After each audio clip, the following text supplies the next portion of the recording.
Autumn's Embrace, Chapter 3. The morning air was crisp and cool, the kind of autumn day that carried a promise of winter just around the corner. Elliot stood on his front porch sipping a fresh cup of coffee as the sun crept up over the rolling hills, casting a warm golden light across the landscape. The leaves had deepened into shades of crimson and gold, blanketing the ground in a thick, colorful carpet. The oak tree in his yard, its branches nearly bare now, dropped the last of its leaves with each gentle breeze. It had been a week since Elliot moved to Willow Creek, and the reality of small-town life was starting to settle in. After the initial excitement of his move, he was finding it difficult to adjust to the slower pace. In the city, everything had a sense of urgency, a constant pressure to do more, to be more. But here, time seemed to stretch out before him, the days unfolding with a quiet, unhurried rhythm. Elliot found himself restless, unsure of how to fill his time. The farmhouse needed work. There were fences to fix, rooms to repaint, and a long list of repairs he hadn't anticipated when he bought the place. But it was hard to motivate himself to tackle it all at once. The solitude, while peaceful, sometimes felt suffocating. He wasn't used to so much quiet, so much empty space. Deciding he needed to get out of the house, Elliot grabbed his jacket and keys. A walk into town would clear his head, and maybe he could find something to keep himself occupied for the day. As he made his way down the gravel driveway and onto the road leading toward Willow Creek's main street, he noticed how familiar the town was beginning to feel, even if he still didn't quite feel like he belonged. The town was alive with the sights and sounds of autumn. The scent of wood smoke drifted through the air from chimneys, and pumpkins and cornstalks decorated nearly every doorstep. The small shops along Main Street had fully embraced the season, their windows filled with displays of cozy sweaters, fall decorations, and jars of homemade preserves.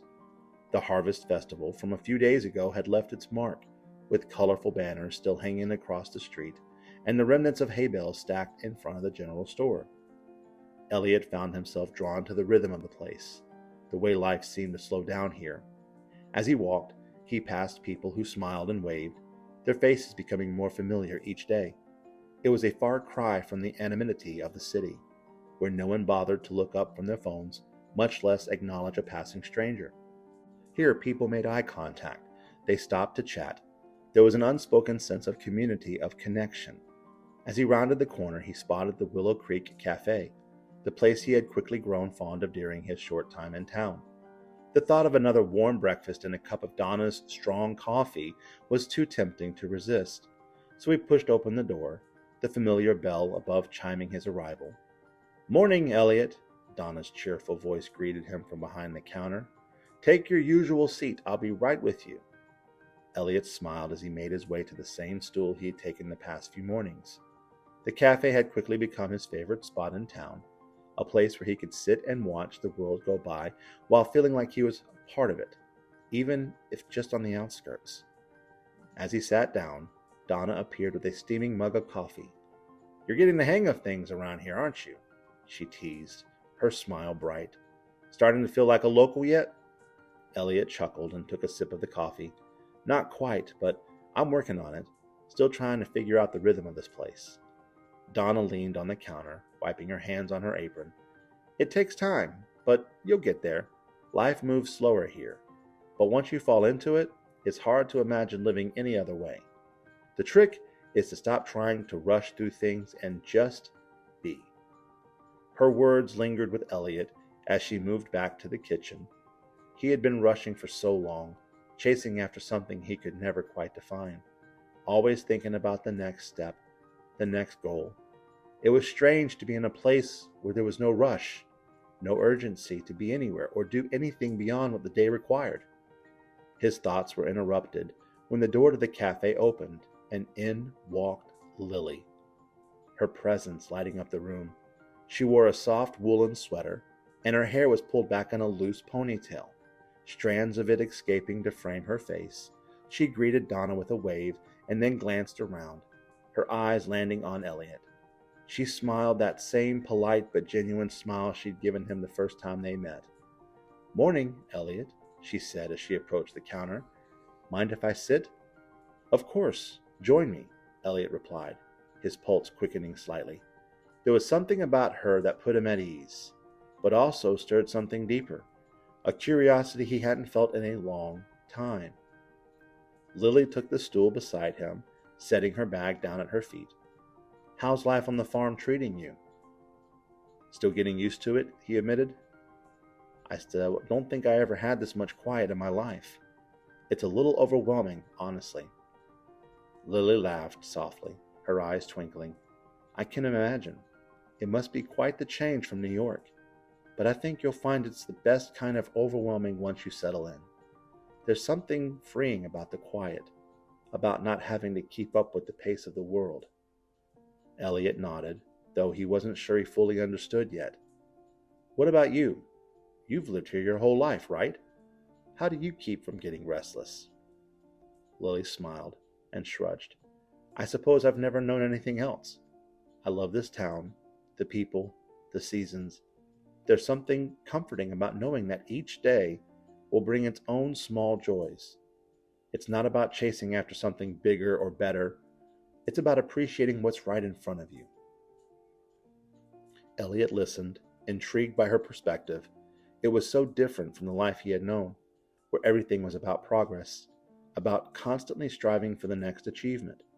He envied her contentment, the way she seemed at peace with where she was. "You seem happy here," Elliot said after a moment. "I guess I'm still trying to figure out if I can find that kind of happiness." Lily's gaze softened. "It's not about figuring it all out at once. You'll get there. Just give yourself some time."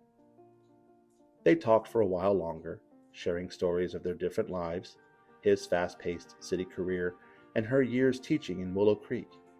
The conversation flowed easily, and Elliot found himself opening up in ways he hadn't expected. There was something about Lily that made him want to share, to let her see the parts of himself he usually kept hidden. As the morning stretched on, the cafe began to fill with more regulars, the low hum of conversation mixing with the clatter of dishes and the hiss of the espresso machine. But Elliot and Lily stayed in their own little bubble, talking and laughing as if they had known each other for years. When Lily eventually stood to leave, she gave him another warm smile. "I'll see you around, Elliot. Don't be a stranger." "Count on it," he replied, watching as she waved to Donna on her way out the door, disappearing into the autumn morning. Elliot sat there for a few moments longer, his coffee now lukewarm, but his mind buzzing with the memory of their conversation. There was something about Lily that drew him in, something more than just her smile or her easygoing nature. She represented everything he hoped to find in Willow Creek, a sense of belonging, of peace, of purpose. As he paid for his breakfast and left the cafe, Elliot felt lighter, as if some of the weight he had been carrying for so long had lifted. The quiet didn't feel so overwhelming anymore, and the slow pace of the town no longer felt like a burden. Maybe Donna was right. Maybe all he needed to do was to stop rushing and just be. The sun was high in the sky now, casting a warm glow over the town. Elliot walked back to his farmhouse, the crunch of leaves underfoot and the smell of wood smoke in the air. For the first time since arriving in Willow Creek, he felt like he was starting to find his place, starting to learn the rhythm of this new life. And maybe, just maybe, Lily would be a part of it. If you like this chapter of Autumn's Embrace, please leave a like, comment, and don't forget to follow and share. And stay tuned for Chapter 4 of Autumn's Embrace.